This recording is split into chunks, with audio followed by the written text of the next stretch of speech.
Welcome to Relaxing Revenge Storytelling. I'm your host, and tonight's story is a real treat. My name is Lillian Newell. I'm 32 years old. Last Easter Sunday, I stood in my mother-in-law's dining room on Lakewood Drive in Columbus, Ohio, with 34 guests seated around her imported linen tablecloth, and I pressed play on a Bluetooth speaker she'd given my husband for Father's Day. The speaker was brushed aluminum engraved on the base with two words, "Family First." What came out of that speaker was Patricia Newell's own voice recorded in her own kitchen, saying something about me that made Pastor Henley set his fork on the rim of his plate and never pick it up again. By the time the recording finished, the gravy boat was on the floor, the white tablecloth had a brown river running through it, and every person Patricia had ever performed for was staring at the woman behind the curtain. But I need to go back. Because the woman who pressed play that morning was not the same woman who married into the Newell family 8 years ago. And if you don't understand who that woman was, you won't understand what it cost her to stand up. Before I tell you what happened at that table, I want to say something. If you're listening to this and you've ever been treated one way in private and watched someone treat the world to a completely different version of themselves in public, this story is for you. This channel tells stories about people who lived through something real and came out the other side carrying something true. If that resonates with you, take a second, subscribe, leave a comment, because every time you do that, you help someone else find a story they needed to hear. Now, let me take you back to where this started, because to understand what happened at Easter, you have to go back to a parking lot, a Kroger receipt, and a housekeeper who saw my whole life more clearly than I did. I aged out of foster care at 18 in Franklin County. That phrase, aged out, sounds administrative, clinical. What it means is that on your 18th birthday, the state stops being your parent, and if you don't have a family, you have a social worker who gives you a manila folder with your documents and a list of shelters that accept young adults. I had no mother, no father, no siblings I knew of. What I had was a GPA high enough to get into a nursing program at Columbus State, a studio apartment on Sullivan Avenue with a deadbolt that didn't catch, and a need to belong somewhere that I carried like a second pulse. I met Marcus Newell when I was 22 and he was 25 at a hospital fundraiser at Nationwide Children's where I just started as a pediatric nurse. He was there because his mother had donated to the silent auction, Patricia Newell. She walked into that room in a cream blazer with gold buttons and a smile that made you feel like you'd been waiting your whole life for someone to look at you that way. She held my hand in both of hers when Marcus introduced me. She said, "Oh, you're the one he can't stop talking about." She asked about my work. She asked about my patients. She asked about my childhood, and when I told her briefly, carefully, that I'd grown up in the system, her eyes filled and she pulled me into a hug that smelled like Chanel No. 5 and said, "Well, you have a family now." I married Marcus at 24. At the rehearsal dinner, Patricia stood up in front of 60 people at a restaurant in the short north and called me her fourth daughter. She had 3 sons, no daughters. She said she'd been waiting for a daughter her whole life and God had sent her Lillian. People cried. I cried. I believed every word because when you've never had a mother, you don't know what a real one sounds like, so you can't tell when someone is performing. The campaign started 14 months after the wedding. I call it a campaign because that's what it was. Not a single act of cruelty, not a blow-up or a fight. A campaign, methodical, patient, designed by someone who understood exactly how vulnerable I was and used that vulnerability as a floor plan. Year 1. Patricia sat Marcus and me down at her kitchen table on Lakewood Drive, the same table where 34 people would sit 8 years later, and suggested that Marcus handle all the household finances. Her reasoning was warm and practical. She said nurses work brutal hours, doubles and triples, and I shouldn't have to come home after a 12-hour shift and worry about bills. She said Marcus had a head for numbers. She said she'd help him set up a system. I signed joint access to our accounts that week.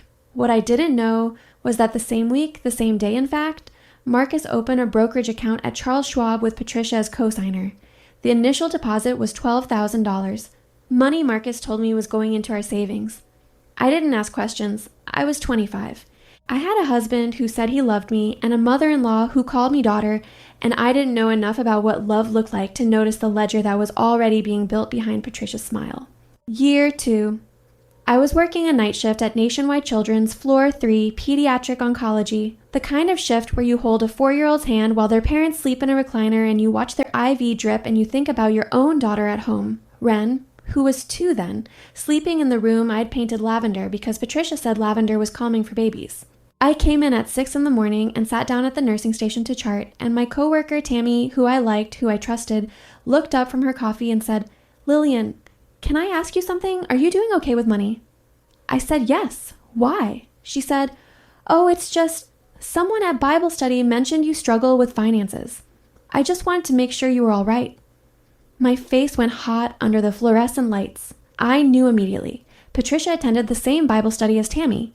Patricia had told her Bible study group that I struggled with money, and she'd framed it with the specific compassion that made it impossible to challenge. "You know how foster kids are," Patricia had said, according to Tammy, who repeated it to me with genuine concern in her voice, not malice.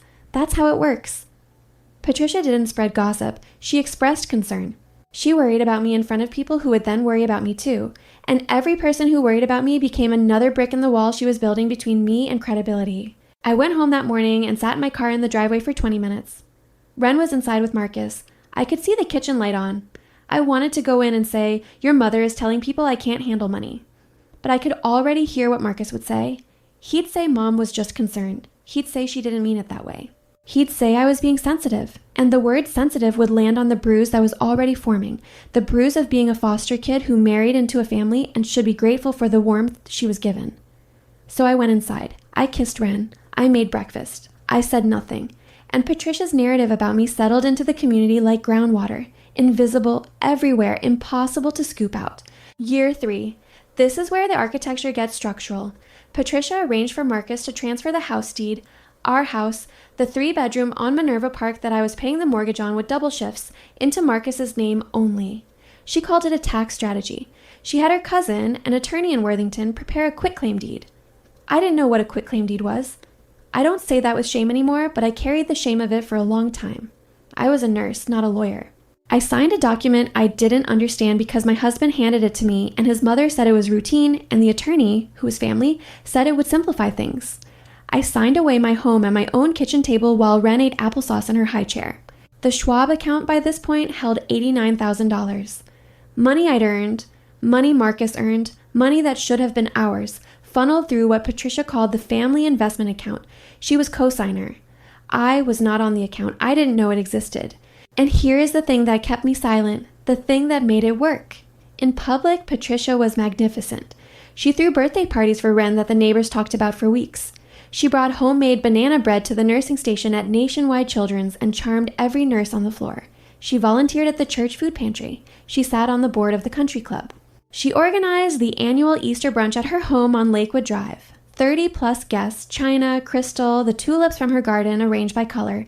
And at every one of these events, every public moment, she would put her arm around me and say something that made me look loved.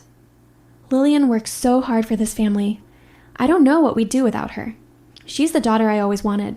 And every person in the room would look at us and see a beautiful family, a woman who had taken in a foster kid and given her a home, a mother-in-law who was generous and warm and devoted.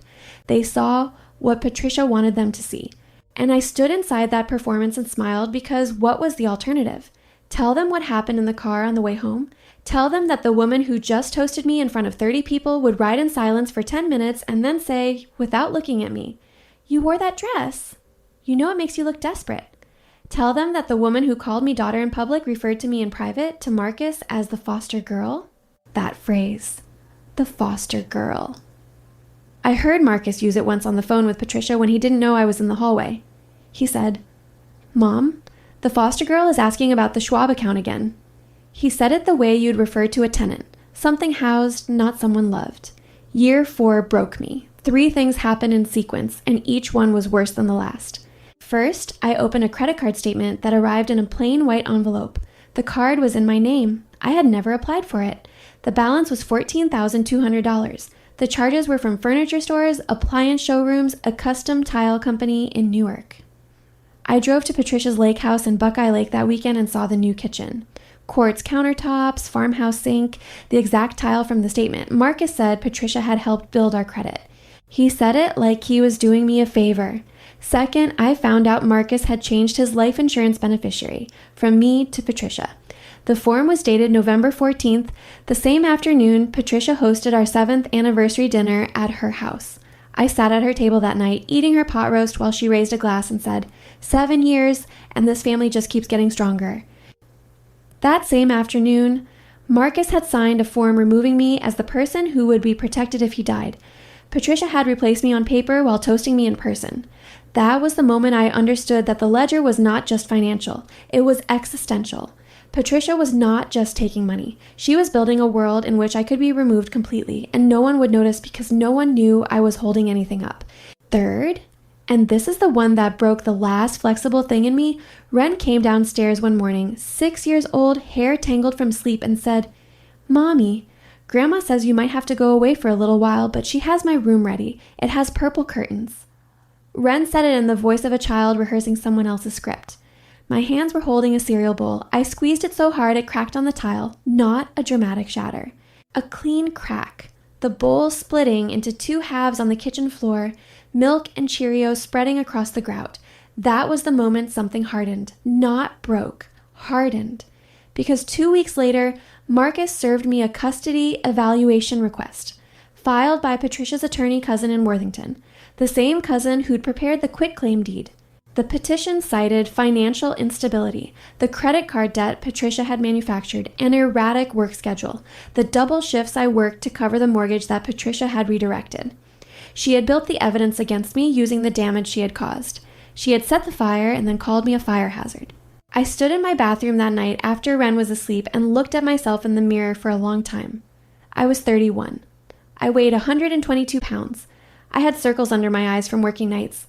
I had a daughter who was being told by her grandmother that Mommy might go away. And I had no mother of my own to call, no father, no sister, no one who would believe me over a Newell. Patricia was counting on that. That was the whole strategy. The foster girl has no family to call, no one who will believe her. Run the clock. But Patricia made one mistake. She forgot about Rosa.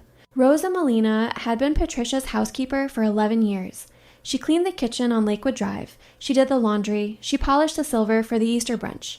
She was invisible the way that service workers are invisible to people like Patricia, which means she was everywhere, heard everything, and was never considered a threat. What Patricia didn't know, what no one knew until a Tuesday in March, 6 weeks before Easter, was that Rosa's own daughter had lost custody of her children in Dayton in 2016 through an identical scheme. A mother-in-law who controlled the finances coached the son, manufactured evidence of instability, and took the grandchildren. Rosa recognized the playbook the first week she heard Patricia on the phone with Marcus. She recognized it the way a burn victim recognizes the smell of smoke.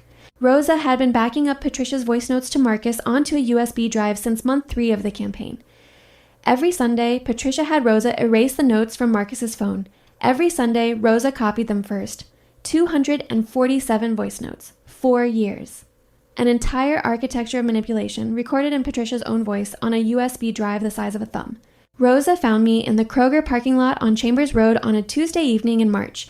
I was loading groceries into my trunk. Ren was in the car seat eating a granola bar. Rosa walked up to me and handed me a Kroger receipt. Inside the receipt was a USB drive. Her hands were shaking. She said, quietly, almost whispering, "She made me erase them from his phone every Sunday. I kept copies because I've seen this before." Then she said, "My daughter lost everything to a woman just like her. I won't watch it happen again." She walked away.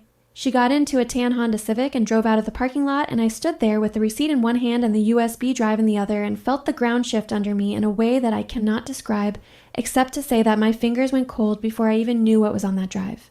My body understood before my ears did. I went home. I put Ren to bed. I locked the bathroom door and put in my earbuds and pressed play on voice note number 1. And what Rosa handed me in that parking lot rearranged every year of my marriage. Patricia's voice, confident, instructional, warm in the way a coach is warm when the team is winning, walking Marcus through every move, every financial transfer, every document, every narrative she planted at church, at the club, in conversations designed to make me look unstable. She wasn't improvising. She was executing a plan, and she narrated it into Marcus's phone like she was leaving him a recipe. I listened to all 247 notes over 4 nights.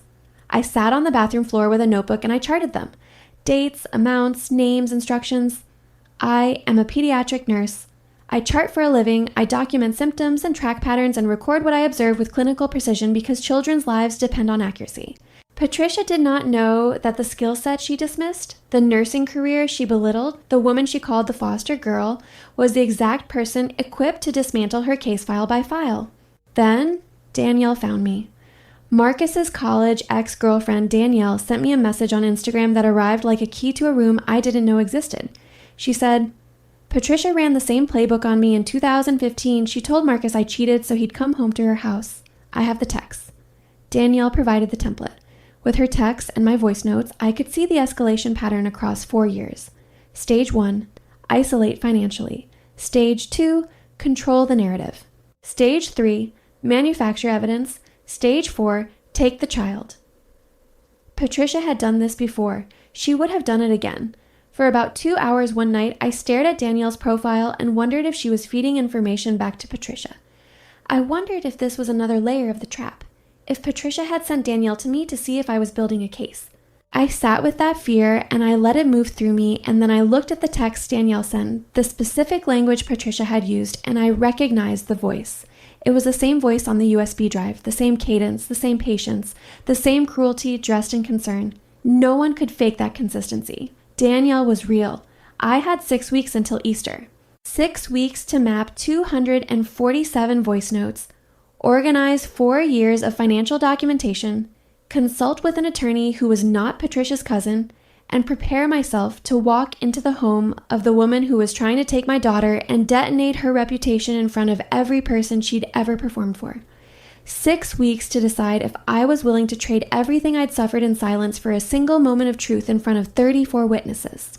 The weeks passed in a strange dual rhythm. During the day, I worked my shifts at Nationwide Children's. I held IVs, I comforted parents, I charted vitals. At night, after Ren slept, I sat at my kitchen table and organized evidence. I had a legal pad with 3 columns: date, voice note number, content summary. I had printouts from the Schwab account that my attorney had subpoenaed. I had the quitclaim deed. I had the credit card statements. I had the life insurance beneficiary change form dated November 14th. I had Danielle's text from 2015 showing Patricia's identical language. Each piece was a scene in a story that no one in Patricia's world had ever heard, because Patricia controlled the narrative the way a conductor controls an orchestra. Every instrument played her arrangement. One night, Marcus found my phone open to an audio folder. He was passing through the kitchen and glanced at the screen. My heart stopped for 2 full seconds. He said, "What's that?" I said I was clearing storage for Ren's photos. He nodded and kept walking. He didn't check. He didn't ask again. Marcus had spent 8 years not looking closely at anything his mother built, and he wasn't going to start now. The week before Easter, Patricia threw Ren a lavish 6th birthday party. Bounce house, a princess cake from a bakery in German Village, 12 children, matching party favors in lavender bags. She hired a face painter. She set up a craft table. She was radiant, generous, warm, everything a grandmother should be, and at the end of the party, while the other parents loaded their kids into minivans, Patricia leaned close to me and whispered, "I just want us to be a real family, sweetheart." Her hand was on my arm. Her eyes were kind, and I felt the old pull, the pull of a woman who aged out of the system at 18 and wanted so badly to be loved that she'd sign a quitclaim deed at her own kitchen table. I felt it, and I let it pass through me like weather, because I knew what was on voice note number 9. I knew what Patricia said when she believed she was alone in her kitchen. I knew the words she used when no one was performing. Easter morning, April. Columbus had that particular April light, thin and gold, the kind that makes everything look newly made. I got dressed in the bathroom with the door locked. I chose a navy dress, simple, no jewelry except my wedding band, which I debated removing and decided to leave on. I looked at the USB drive sitting on the bathroom counter next to my toothbrush. It was gray plastic, nondescript, the kind of thing you'd use to store vacation photos. It contained 247 recordings of a woman systematically dismantling my life. I picked it up. It weighed nothing. I had already loaded voice notes 9 and 47 onto my phone. Number 9 was the one that would do the work. Number 47 was the follow-up, the one where Patricia laughed about the credit card and said, "And she still thinks it's real debt." I'd listened to both so many times that I could recite them from memory, but memory wasn't the point. The point was Patricia's own voice, in her own words, played through her own speaker in her own dining room to her own guests. I needed the room to hear not my accusation, but her confession. I drove to Lakewood Drive with Ren in the back seat. She was wearing a yellow dress with white flowers. She was singing a song from school. The drive was 11 minutes. I passed Kroger on Chambers Road and thought of Rosa. I passed the church where Pastor Henley preached and Patricia led the women's ministry, and I had smiled through 4 years of Easter services sitting next to a woman who was coaching my husband to take my child. I pulled onto Lakewood Drive at 10:40 in the morning. The street was lined with cars. Patricia's house was a colonial, white with black shutters, American flag on the porch, tulips lining the walkway in red and yellow, the kind of house that photographs well, the kind of house that belongs to a family with nothing to hide. I parked. I sat in the car for 1 full minute. Ren said, "Mommy, are we going in?" I said, "Yes, baby, we're going in." I got out. I unbuckled Ren. I walked up the brick walkway carrying my daughter in one arm and my phone in my pocket, and I rang the doorbell of a house I had signed away to a man whose mother was using it as a stage. Patricia opened the door in a cream blazer, gold buttons, the same outfit she'd worn the first time I met her at the hospital fundraiser. I don't know if that was intentional. It didn't matter. She smiled. She pulled me in. She kissed Ren on the forehead and said, "There's my girl." She said it like she owned Ren already. The dining room was set for 34. Patricia's china, Wedgwood, cream with gold rim, crystal glasses, white tablecloth, pressed, no wrinkles. The tulips from her garden arranged by color down the center of the table, red fading to pink, fading to white. The gravy boat sat at the head of the table near Patricia's place, a silver piece she'd told me once had been her mother's. The Bluetooth speaker sat on the sideboard behind her chair, brushed aluminum, the engraving facing out, family first. Patricia liked to play hymns during brunch. She'd connect her phone and let gospel music fill the dining room while people ate. The speaker was always connected, always on. The guests arrived in waves. Pastor Henley and his wife, the Fitzgeralds from the country club board, the Warrens, the Mitchells. Marcus's managing partner, David Chen, and his wife. Marcus's brothers and their families. Neighbors, church friends, women from the Bible study where Patricia had called me the foster girl who struggles with money. Each person who walked in hugged Patricia, complimented the table, said how beautiful the tulips were. Each person who walked in was a witness who did not yet know what they were about to witness. I moved through the room like a nurse on rounds. I smiled. I made small talk. I answered questions about Ren's school, about my shifts at the hospital, about whether I'd seen the new show everyone was watching. I accepted a glass of sparkling wine from Marcus, who looked relaxed in a blue button-down, who kissed my cheek in front of David Chen and said, "Doesn't she look great?" I let him kiss my cheek. I held the glass. I did not drink. I moved through the social architecture of Patricia's world one last time, knowing it was the last time, knowing that every compliment and every smile and every toast was the final performance of a lie that had taken 8 years to build and would take 90 seconds to destroy. And if you're still with me, if you know what it feels like to sit at someone's table and smile while your life is being quietly disassembled behind the napkins and the crystal, hit subscribe right now. Because what happens next is the moment I stopped being the foster girl with no family and became the woman who played the truth at full volume. Brunch was served at 11:15. Patricia's menu, honey-baked ham, scalloped potatoes, asparagus, homemade rolls, the gravy in the silver boat. 34 people sat down. The dining room was full. The sound was that particular sound of a large family gathering, layered conversation, silverware, a child laughing from the kids' table in the adjacent room, gospel music from the Bluetooth speaker on the sideboard. I was seated 4 chairs from Patricia. Marcus was across from me. David Chen, Marcus's managing partner, was 3 chairs to my left. Pastor Henley was near the head of the table to Patricia's right. I ate. I passed dishes. I listened to Patricia narrate the meal the way she narrated everything, with warmth and generosity and the particular authority of a woman who has controlled every room she's ever entered. She talked about the ham recipe handed down from her mother. She talked about the tulips, how she'd planted them in October and wasn't sure they'd bloom. She talked about family. She always talked about family. At 11:40, Patricia stood. She picked up her crystal glass. The room quieted. This was the annual moment. The Easter toast, Patricia's stage. She looked around the table and smiled at each person as if they were the only one in the room. She was good at this. She was brilliant at this. She had spent decades building this persona, this warm, generous, devoted woman who opened her home and her heart and her table to everyone she loved. She said, "I want to thank each of you for being here. This table is where our family gathers, and I don't just mean blood family. I mean the family we choose. The family that holds us up." She looked at me. She smiled. "To family loyalty," she said, raising the crystal. The thing that holds this house together.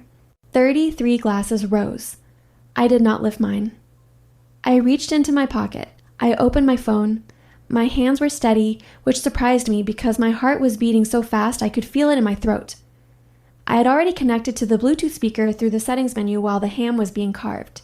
Patricia's phone was connected too, playing the gospel hymns, but Bluetooth allows multiple connections and the most recent one takes priority. I had tested this at home 3 times with our own speaker. I pressed play. The gospel music cut out. There was a half second of silence. Then Patricia's voice filled the dining room. Not the Patricia sitting at the head of the table. Not the Patricia who had just raised a glass to family loyalty. The other Patricia. The one no one in this room had ever heard. The foster girl has no family to call. Patricia's recorded voice was calm, instructional, the voice of a woman briefing her son on logistics. No mother, no lawyer, no one who will believe her over a Newell. The room went still. I watched it happen in real time. The way sound drained from the space like water leaving a tub. 34 forks and 34 knives and 34 conversations all stopped at once, and what replaced them was the silence so dense I could hear the ice shifting in the water pitcher at the center of the table. Pastor Henley's fork, which had been moving toward his plate, stopped in midair and then lowered to the rim of the china. That small clink was the sound of the room deciding. His wife Linda's hand moved to her throat. She pressed her fingers against the base of her neck the way people do when their body is trying to hold something in. Run the clock, Marcus. She'll sign anything to keep seeing Wren. The words hung in the dining room like smoke. I watched them reach each person at the table in sequence like a wave moving outward from the speaker. Mrs. Warren blinked 3 times. The man next to her, her husband, put his napkin on the table and left it there. A woman from Bible study whose name I had never learned closed her eyes and kept them closed. The chandelier above the table caught the light from the windows and sent small prisms across the ceiling, and I remember thinking how strange it was that light could still be beautiful in a room where everything was breaking. Patricia's face. I will remember Patricia's face for the rest of my life. The smile didn't fall all at once. It froze first. The social muscle memory held it in place for 2 full seconds while her brain processed what her ears were hearing. Her lips were still curved upward, but her eyes had gone somewhere else entirely, somewhere behind the performance, and I could see the calculation happening, the frantic inventory of what that recording contained, and who in the room had heard enough to do damage. Then the smile collapsed from the edges inward, like paper burning from the outside in, and what was underneath was not sadness or shame. It was fury, pure, white, cornered fury. The kind of fury that belongs to someone who has never been caught. She looked at the speaker. She looked at me. She looked at the speaker again. Her hand, the one still holding the crystal glass, lowered to the table with a tremor that made the wine shiver. A single drop crested the rim and ran down the outside of the crystal, catching light as it fell. "That's my voice," she said. Not a denial, a claim, as if she still owned her words even after they'd been broadcast. Her chin lifted when she said it. Even now, even with her own cruelty echoing off the Wedgwood and the linen, she was trying to control the frame. "It is," I said. The recording had ended. 9 seconds of Patricia's voice. 9 seconds that contained 4 years. The room was silent in the way a room is silent when the social contract has been ripped in half and everyone is staring at the pieces. I could hear the children in the next room still laughing, unaware. I could hear someone's phone buzzing in a purse. I could hear the gospel music trying to resume in the background and failing because my phone still held the connection. Somewhere in the kitchen, a timer went off for something Patricia had left in the oven, a high, steady beep that no one moved to answer. It beeped 11 times before it stopped on its own. I pressed play on voice note 47, Patricia's voice again, this time with laughter in it, loose, amused, the voice of a woman telling a funny story to her son. And she still thinks it's real debt. $14,000 on a card she never opened, and she's working doubles to pay it off. I told you, Marcus. The girl doesn't question anything. She's grateful just to be here. The word grateful landed differently than the rest. I saw it hit the women from Bible study. I saw 2 of them exchange a glance that contained an entire conversation. They had heard Patricia use that word before in prayer circles, in casual lunches, always wrapped in warmth. She's just so grateful to have a family. They had repeated it themselves, probably to their own husbands, their own friends. And now they were hearing what the word meant when Patricia said it without an audience. It meant pliable. It meant she won't fight back. David Chen, Marcus's managing partner, set down his wine glass. He set it down the way you set down something you're not going to pick up again. He placed it precisely in the center of his place setting, aligning it with the knife edge, and I recognized the gesture of a man who manages risk for a living, creating distance between himself and liability. He looked at Marcus. Marcus did not move. Marcus sat in his blue button-down with his hands on either side of his plate, and he did not move, and he did not speak, and he did not look at me. He looked at the tablecloth, the white tablecloth that was still clean, that hadn't been stained yet, that was holding everything in its place. His jaw was working, a small muscle pulsing near his ear, the only sign that the man inside the blue button-down was processing anything at all. Patricia stood up. She moved toward the speaker. She was going to turn it off, disconnect it, reclaim control of the room the way she always reclaimed control. But the speaker was on the sideboard behind her chair, and when she reached for it, her hip caught the edge of the table and the gravy boat, her mother's silver gravy boat, slid across the tablecloth and tipped. Brown gravy poured across the white linen in a slow, spreading stain. It moved toward the tulips first, pooling around the base of the crystal vase, then branching outward in two directions like a river finding its path, soaking into the pressed fabric with a sound so faint only the people nearest to it could hear the wet absorption of liquid meeting cloth. And Patricia grabbed for the gravy boat and missed and knocked the speaker off the sideboard. It hit the hardwood floor. It didn't break. It landed face up, the engraving visible. Family first. The room watched Patricia on her hands and knees reaching for the speaker on the floor, gravy spreading across the tablecloth above her, and in that posture, on the floor, grasping for the device that had just broadcast her own cruelty, the performance was over. The cream blazer, the gold buttons, the crystal glasses, and the Wedgwood china, and the tulips arranged by color. All of it was set dressing for a play that no one in the room believed in anymore. I could see the knuckles of her right hand white against the hardwood as she gripped the speaker. A strand of hair had come loose from behind her ear. The woman who had never been seen out of place in 20 years of hosting was kneeling on her own dining room floor with gravy on her sleeve. Mrs. Fitzgerald spoke first. She was 71, had been on the country club board for 15 years, and had known Patricia for 20 of them. She set her hands flat on the table, both palms down, the way you steady yourself before saying something you can't take back.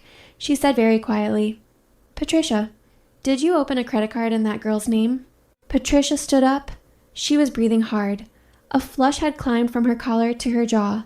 She looked at Mrs. Fitzgerald and said, "This is a private family matter, and I won't have it discussed at my table." "It's being discussed," Mrs. Fitzgerald said. She did not raise her voice. She did not need to. Pastor Henley's wife, Linda, was looking at her hands. She turned her wedding ring once, twice, 3 times around her finger. Pastor Henley was looking at Patricia. His expression was the expression of a man recalculating, not shocked, not angry, recalculating, going back through the years of conversations, of committee meetings, of Patricia's concerns about Lillian, and seeing them differently. I watched him do it. I watched the reinterpretation move across his face like cloud shadow crossing a field, and I knew that every word Patricia had ever spoken to him about me was being refiled under a different heading. Marcus's brother Troy, the middle one, the quiet one, said from the far end of the table, "How many recordings are there?" 247, I said. The number landed in the room like a weight. 247, not a few heated moments, not a couple of ill-advised remarks. 247 recordings spanning 4 years. The number told the room that this was not an aberration. It was an operation. I watched people do the math. I could see their lips move slightly, dividing the number by the years, arriving at roughly 1 recording per week, and understanding for the first time the patience of what had been done to me. A woman from the Bible study, seated near the middle of the table, pressed her napkin to her mouth. She held it there for a long time. Marcus finally moved. He pushed his chair back from the table. The legs scraped on the hardwood, a sharp sound that made 2 people flinch. He said, "Lillian." Just my name, nothing else. He said it the way you'd say the name of someone you're seeing clearly for the first time, or the last time, or both. His voice cracked on the second syllable. His hands were at his sides, half open, as if he was reaching for something that was no longer within arm's length. "Don't," I said. I didn't say it with anger. I said it with finality. There was nothing left for him to say to me that would rearrange what was already in the room. Patricia turned from Marcus to me. "Marcus, tell them," she said. Her voice had climbed half an octave. "Tell them this is being twisted. Tell them." Marcus did not speak. He did not look at his mother. He looked at the gravy stain spreading through the linen, and he said nothing, and his silence was louder than anything the speaker had played. David Chen stood up. He buttoned his jacket. He straightened his cuffs, one and then the other, with the precision of a man putting himself back inside a frame he could control. He said to Marcus, "I'll need you in my office Tuesday morning. We'll need to discuss the family account." He said it in the voice of a managing partner who has just discovered a compliance issue at a social function and is managing his own exposure. His wife stood up with him. She placed her napkin on her chair, folded once, and did not push the chair in. They did not say goodbye to Patricia. They walked out through the foyer, and I heard the front door close. The sound was quiet and final, the sound of a professional relationship being reconsidered in real time. Patricia turned to me. Her face had moved past fury into something I hadn't seen before. Fear. Real fear. Not the performed anxiety she used at church when she worried aloud about me, but the raw, unmanaged fear of a woman who has controlled every narrative in every room for decades and is now standing in a room where the narrative belongs to someone else. Her lower lip moved, but no sound came out. She pressed her lips together and tried again. "You ungrateful," she started, and then stopped. She stopped because she looked around the table and saw 30 faces minus the Chens, and not one of them was on her side. Not Pastor Henley, not Mrs. Fitzgerald, not her sons, not the women from Bible study. Every face was either looking at her with the slow comprehension of someone who has just been shown the underside of a coin they've been admiring for years, or looking away, which was worse. Troy's wife had turned her entire body toward the window. She was staring at the yard, at the tulips outside, as if she could not bear to look at the table and the woman standing at its head.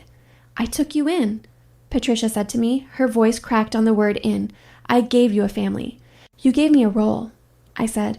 "You gave me a part to play in your family, and when I stopped being useful, you tried to erase me. You opened credit cards in my name. You moved my house out from under me. You told my daughter I was going away. You used every person in this room as an audience for a performance, and the performance is over." The room heard it, every word. And in the silence that followed, the silence where the gravy was still spreading and the speaker was still on the floor and the tulips were still perfect down the center of the table, Pastor Henley spoke. "Lillian," he said, "I owe you an apology." He didn't elaborate. He didn't need to. Everyone at the table understood what he was apologizing for. Every time Patricia had expressed concern about me. Every time the church community had absorbed her narrative without question. Every time someone had thought, well, you know how foster kids are, and nodded along because it came from Patricia Newell, who was generous, who was warm, who gave to the food pantry and hosted the brunch and sat on the ministry board. "I owe you an apology too," said Linda Henley. Her voice was thicker than her husband's. She was still turning her ring. Then Troy's wife from the far end of the table. "She told me last Christmas that you were neglecting Ren. I should have asked you directly. I'm sorry." It came like that. One by one, not a flood. A series of small, specific admissions. Each one a brick removed from the wall Patricia had built between me and the world. Each one a person saying, in front of the room, I believed her. "I shouldn't have. I'm sorry." A man I barely knew, one of the neighbors, cleared his throat and said, "She told me you had a spending problem. At the 4th of July cookout, I repeated it to my wife." His wife next to him nodded once. The admissions kept coming, each one ordinary, each one a piece of the architecture Patricia had distributed across dozens of people who had carried her narrative without knowing they were carrying it. Patricia watched her support structure disassemble in real time. She stood at the head of her table, in her cream blazer, in her dining room, surrounded by her china and her crystal and her tulips, and she watched every person she had cultivated as an ally either apologize to me or look at the floor. Her hands hung at her sides. Her right hand still had a smear of gravy across the knuckle from reaching for the boat. Her eldest son, Kyle, took his wife's hand and stood up. He said, "Mom, we're leaving." He didn't say it with anger. He said it with the exhaustion of a man who was not surprised. I picked up the speaker from the floor. I held it in my hand. Family first. The engraving was cool under my thumb. I turned it off. I walked to the kids' room where Ren was playing with Troy's children, and I picked up my daughter, and I walked out of Patricia Newell's house for the last time. The front door closed behind me. The April air was thin and gold. The tulips along the walkway were still upright, still perfect, red and yellow in their neat rows, and a cardinal was sitting on the porch railing, and the American flag moved once in a breeze I couldn't feel. Ren said, "Are we going home?" I said, "Yes." I buckled her into her car seat and sat in the driver's seat and held the steering wheel and breathed. Just breathed. The kind of breathing you do when you've been underwater for 4 years and you've finally broken the surface. My hands were shaking now. They had waited until the performance was over to shake. The days after Easter moved fast and slow at the same time. The phone call started that night. Troy called me at 9 p.m. He said, "I should have seen it. I knew something was wrong, but I told myself Mom was just being Mom." He said Patricia had called him 4 times since brunch trying to reframe the story, saying I had manipulated the recordings, that Rosa had a vendetta, that the voice notes were taken out of context. He said he listened to voice note 9 himself, on my phone, before leaving the house. He said there was no context that made those words acceptable. Mrs. Fitzgerald called me Monday morning. She said she'd spoken with 2 other board members and they were opening a review of Patricia's country club membership. She said, "I sat across from that woman for 15 years and I never heard her talk about anyone the way she talked about you on those recordings. But I think maybe I wasn't listening." Pastor Henley called Tuesday. He said he was asking Patricia to step down from the women's ministry. He said it wasn't punitive, it was appropriate, and he said it in the careful language of a pastor managing a congregational crisis. He said 3 women from Bible study had called him to say they'd heard Patricia make comments about me over the years that they'd dismissed as concern, but now recognized as something else. One of the women had kept a journal. She read Pastor Henley an entry from October where Patricia had referred to me as a flight risk. The journal entry was dated 3 days before the custody petition was filed. The narrative was shifting. The story the community told about Patricia Newell was being revised in real time, and the revision was not kind. David Chen's compliance review froze the family investment account, the Schwab brokerage, $189,000 frozen pending investigation. Marcus called me Wednesday and said, "My mother is saying you planned this." I said, "I did." He was quiet for 10 seconds. I could hear him breathing on the other end of the line, the shallow breath of a man standing in the rubble of something he helped build but never examined. Then he said, "I'm moving out of her house tonight." He'd been staying in Patricia's guest suite since the financial arrangements began in year 2. I hadn't known that, or I'd known it and chosen not to see it. Marcus moved into an extended stay hotel in Westerville.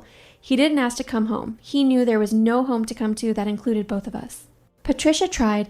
She made calls. She sent texts. She showed up at the church on a Wednesday evening and tried to address the congregation during a prayer meeting. Pastor Henley gently redirected her. She stood at the back of the room holding her purse with both hands, and 3 women she had known for over a decade walked past her without stopping. She posted on Facebook a long message about forgiveness and family and the dangers of taking things out of context. 3 people liked it. One was her sister in Toledo. The comments were turned off within an hour. The attorney cousin in Worthington, the one who'd prepared my quitclaim deed and filed the custody petition, received a bar grievance complaint. The complaint alleged that she had prepared legal documents for a family member's spouse without independent counsel, creating a conflict of interest. The grievance was filed by my new attorney, a woman named Sandra Reeves on High Street who had looked at the quitclaim deed and the credit card and the custody petition and said, "This is textbook financial abuse and I'm going to enjoy this case." The custody petition was withdrawn with prejudice within 6 weeks. The credit card was reported as fraudulent. The house deed was challenged. The Schwab account was audited. Each piece of Patricia's architecture, built over 4 years with patience and precision and the confidence that the foster girl had no one to call, came apart in weeks. Not because the evidence was weak, but because it had never been tested. Patricia's entire structure depended on no one looking closely, and now everyone was looking. Rosa Molina quit her job at Patricia's house 3 days after Easter. She called me from the Kroger parking lot, the same one, and said, "I'm done. She doesn't know about the drive, and I don't care if she finds out." I asked Rosa if she was okay. She said, "My daughter lost her kids for 2 years because of a woman like Patricia. They're with her now. They're okay. You're going to be okay too." I sat in my car and cried, not the crying of grief, the crying of a woman who has been seen by someone who chose to see her when seeing her was dangerous. 4 months after Easter, Patricia's country club membership was quietly not renewed. The committee sent a letter. No one called. The women who used to sit with her at the pool, who used to attend her brunch, who used to praise her generosity, those women did not organize a farewell. They simply stopped including her. The invitation stopped. The calls stopped. The social ecosystem that Patricia had spent decades cultivating simply recategorized her, quietly, efficiently, without confrontation, the way communities do when they've decided that a person's presence is more costly than their absence. Marcus and I filed for divorce 5 months after Easter. It was not contentious. Marcus did not fight for custody. He did not fight for the house. He did not fight for anything. I think Marcus had spent so many years inside his mother's architecture that when it collapsed, he didn't have a structure of his own to stand in. He was not a villain. He was an instrument. Patricia had been playing him since before she played me. I kept the Bluetooth speaker. I don't know why exactly. I brought it to the apartment, a 2-bedroom near Clintonville that is in my name only, the lease signed with my signature and no one else's, and I set it on the kitchen shelf next to Ren's school photos and a small ceramic pot of basil that I grew from seed. I turned it around so the engraving faces the wall. Family first. The charging light is dead. It sits there unplugged and silent, not as a trophy but as a marker. A before and after line in the topography of my life. Some mornings I make coffee and I see it on the shelf and I don't think anything at all, and that absence of feeling is its own kind of freedom. Danielle and I talk sometimes. We're not friends exactly, but we're something. 2 women who were processed through the same machine and came out the other side knowing how the machine works. She told me Patricia tried to call her after Easter. Danielle let it go to voicemail. The voicemail was 7 minutes long. She didn't listen to it. 6 months after Easter, on a Tuesday evening, the phone rang. I was sitting at the kitchen table with Ren, helping her with a math worksheet, subtraction. She was getting better at borrowing from the tens column. The kitchen smelled like the tomato soup I'd made from a recipe I found on my own, not Patricia's, not anyone's handed-down heirloom. Just something I'd found and tried and decided to keep. The phone screen lit up on the table between us. Patricia Newell. The name pulsed on the screen. I picked up the phone. I held it for 8 seconds. I watched the name. I thought about the woman who opened her arms to me at a hospital fundraiser and called me the daughter she'd always wanted. I thought about the woman who told her son to run the clock because the foster girl would sign anything. I pressed decline, not with anger, with a single settled breath. The screen went dark. Ren looked up and said, "Who is that?" I said, "No one we need to talk to." I set the phone face down on the table and turned back to Ren's worksheet. "Okay, try borrowing from the 6," I said. The decline was the answer to every question Patricia never thought to ask me. She never asked me what I needed. She never asked me what I knew. She never asked me who I was before I was the foster girl who married her son. She assumed I was alone because being alone was the only story she could imagine for someone like me. She was wrong. I was alone, but aloneness is not the same as emptiness. I had built a life inside the space she tried to take from me, and when she reached for my daughter, she reached too far. I used to think that belonging meant being chosen by a family. I was wrong. Belonging means being known fully, honestly, without performance, and choosing to stay. I used to think that silence was the price of acceptance. I was wrong about that too. Silence was the tool Patricia used to keep me small, and the moment I broke it, I became the size I actually was, which was large enough to fill a room with the truth and let 34 people decide for themselves what they heard. If someone ever called you the foster girl or the one with no people, if someone used your aloneness as a strategy, if someone whispered about you when they thought you couldn't hear and used your history as a weapon to make other people doubt you, you weren't paranoid. You were targeted. And the fact that you're listening to this right now means you survived it. Tell me in the comments what name they whispered about you. Tell me what they called you when they thought you weren't in the room. Because naming it is the first step to taking it back. This story has been told. One Bluetooth speaker engraved with 2 words that turned out to be a lie. One USB drive inside a Kroger receipt from a woman who recognized the smoke because she'd already been through the fire. And one Easter morning where the gravy boat hit the tablecloth and the gospel music stopped and a room full of people finally heard the voice behind the curtain. If you've ever sat at someone's table and smiled while the truth sat in your pocket waiting to be spoken, tell me about it. Subscribe if you haven't. Share this